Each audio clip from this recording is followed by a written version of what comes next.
Rise and shine. You're watching WCTV Eyewitness News. The Good Morning Show starts now. Coming up at 6, free Narcan is coming to Gadsden County, all thanks to the generosity of one South Florida man. We'll explain coming up. Plus, rain is always a welcome sight when things have been a little dry, but yesterday might have been a little too much in a short time span. Check out this weather-stem time lapse on top of the football stadium at Chiles High School from yesterday. Yeah, very cool time lapse right there, huh? Boy, the rain did come down, and the thunder was something serious. Yeah, north side of Tallahassee, by the way. I lost power at my house for about a half hour, 45 minutes yesterday. Really? So some legit storms for sure. Picked up about 1.5 inches of rain at my house yesterday in the early evening hours. Wow. Okay, well, I'm glad my lights didn't go out. There you go. I did hear the rumbling. I hope all your lights didn't go out also. For those of you like mine that did, I feel you. I think we can find some more showers, something similar today. Hopefully not as much all at once, but the chances are going to be there. Got a lot of available moisture, and we're going to have some more energy in the area to shake some more of those showers out of the clouds. I see a 75 in Tallahassee, a 74 in Perry, Apalachicola, the warm spot at 76. I would say region-wide we're a couple of degrees lower this morning with the temperatures compared to yesterday.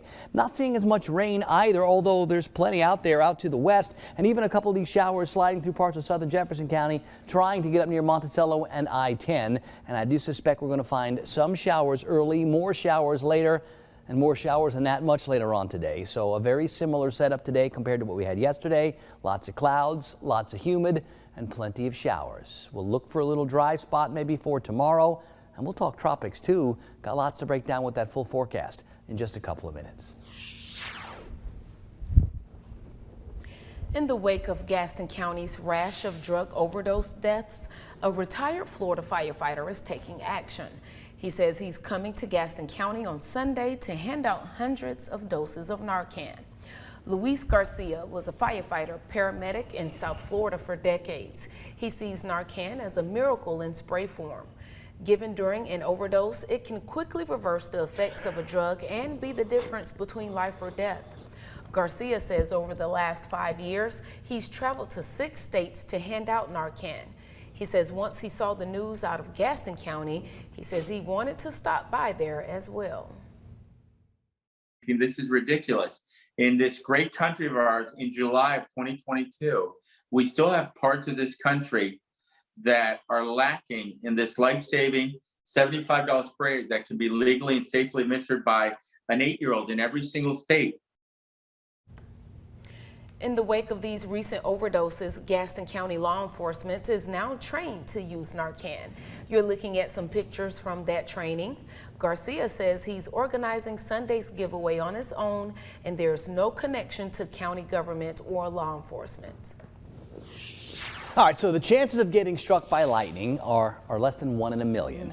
But an 11-year-old Florida boy is the one. Yeah, and now he has quite the story to tell when he goes back to school. Melissa Eichmann has the story.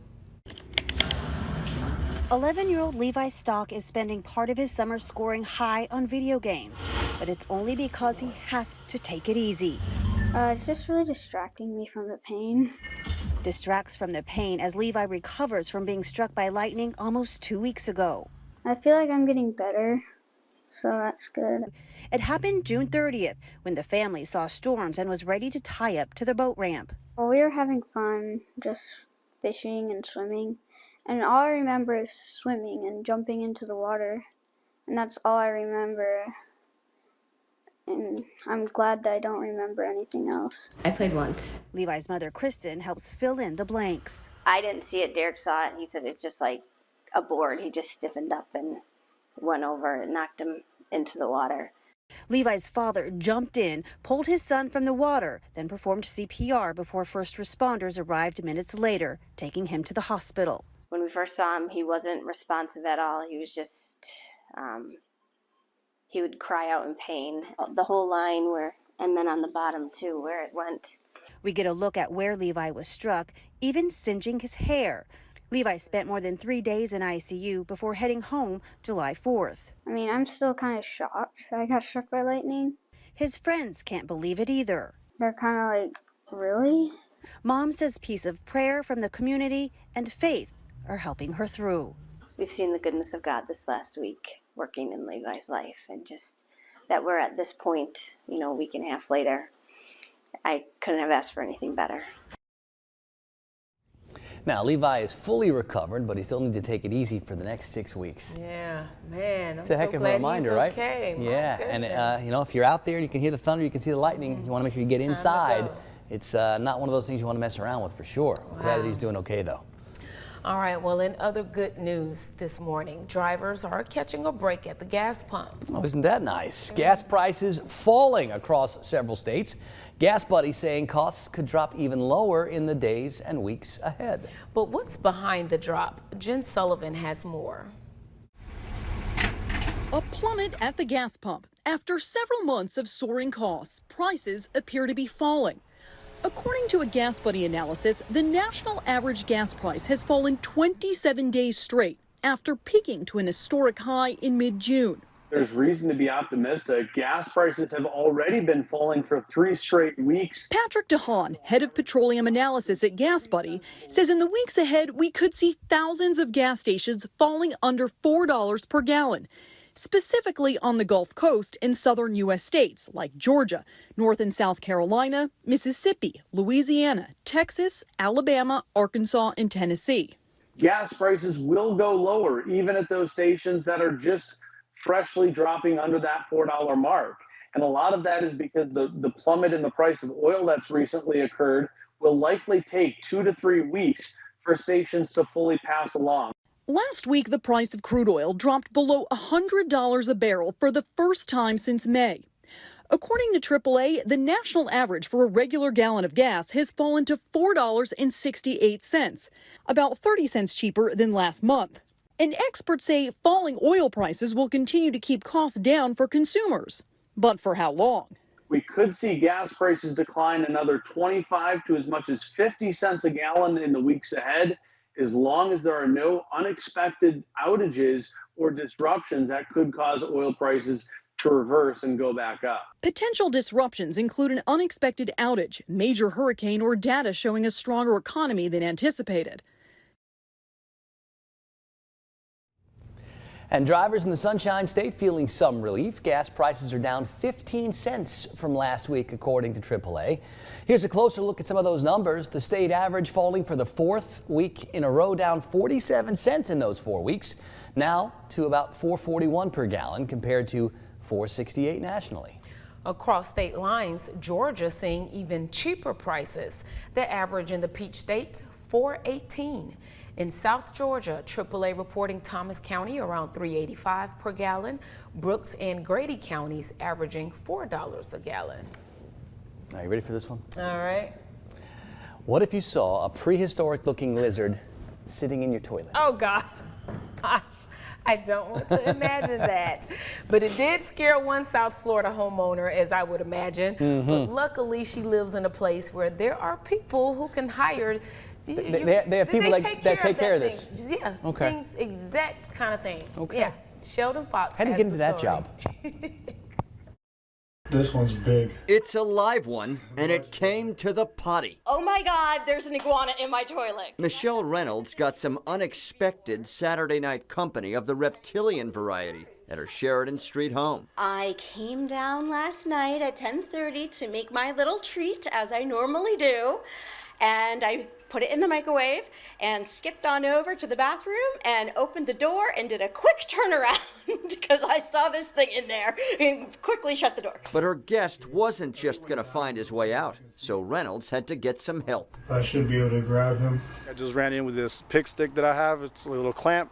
I was able to grab it and pull it right out. She called Harold Rondon of Iguana Lifestyles to help show the critter the door. He was really big. Rondon's removed several iguanas from South Florida properties this year. This is the second one this week already. He showed up Sunday morning and fished out what he says is a Mexican spiny tail iguana. Peace and quiet now. And a toilet, safe again for sitting. He took up most of the toilet bowl. I just kind of froze.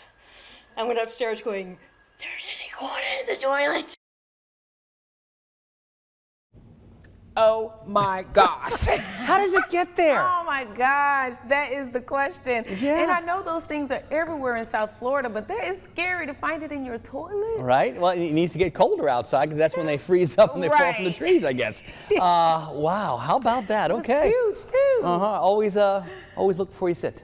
Oh, you're right. It's a good idea. It's a good idea. Let's talk a little weather for you on a Tuesday morning. I see some showers out there in a couple of spots. As a matter of fact, some of these showers trying to lift north into parts of Jefferson County, trying to get up towards Monticello and trying to get up towards I-10. I see a couple of showers getting closer and closer to Highway 19 in Taylor County. A little bit more scattering through parts of Wakulla. Got plenty back through Franklin and farther to the west.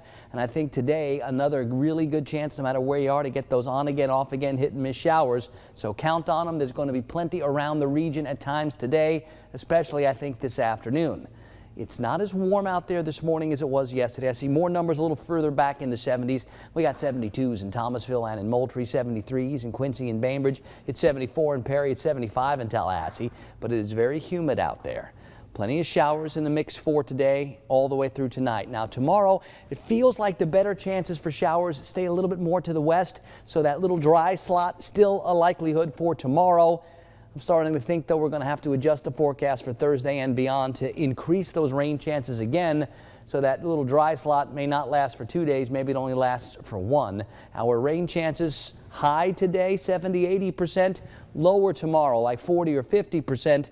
Thursday's kind of the question mark day before we bring back those better rain chances across the board for Friday and into the weekend. That doesn't mean it's going to rain all weekend, but it does mean more unsettled in the forecast. Now, with all the unsettled, we keep the temperatures down. Today, another chance to keep it under 90. I think tomorrow the warmest ones of the bunch, because tomorrow looks like the driest of the bunch. But we've got plenty of humid no matter what we're getting from the sky, and I think that's sticking around for the next 5 to 7.